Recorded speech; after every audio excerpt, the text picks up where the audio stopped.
Well, almost a dozen solicitors in the state are requesting the immediate removal of some lawmakers who helped choose judges in South Carolina. The group's sending a letter to House leaders asking that attorneys who also serve as lawmakers be removed from the selection process. And they singled out one person in particular, signed a letter to House leaders calling one attorney, saying that there is an urgent problem with that person. Our Kiana Jordan has been digging into this story all day. She's live at the State House. All right, Kiana, what is going on?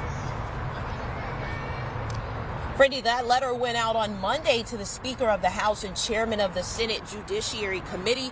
In that letter, those solicitors highlighting what they're calling scandalous actions from State Representative Todd Rutherford. And they say those actions are why no attorney should be allowed in the judge selection process. Those 9 solicitors, including David Pasco and Rick Hubbard, are asking leaders at the State House to immediately remove all 6 attorneys serving on the Judicial Merit Selection Commission, also known as the JMSC. The letter highlights Rutherford, who is also an attorney and serves on the JMSC.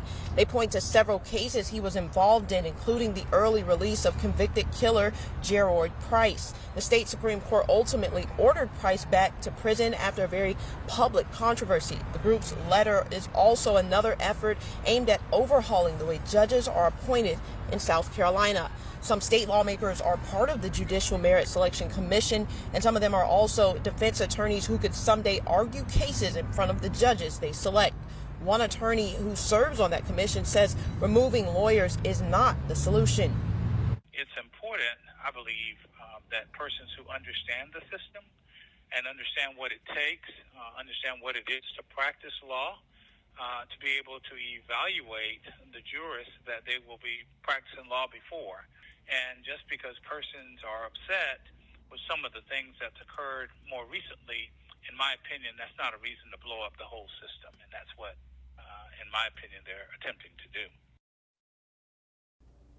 For improvement with the current system, we reached out to the 9 solicitors as well as the Speaker of the House and the Chairman, and haven't heard back from them yet. Coming up at 10, you'll find out more about that process and how a person can be removed from that commission. Live at the State House, I'm Kiana Jordan, Watch Fox News, Local First.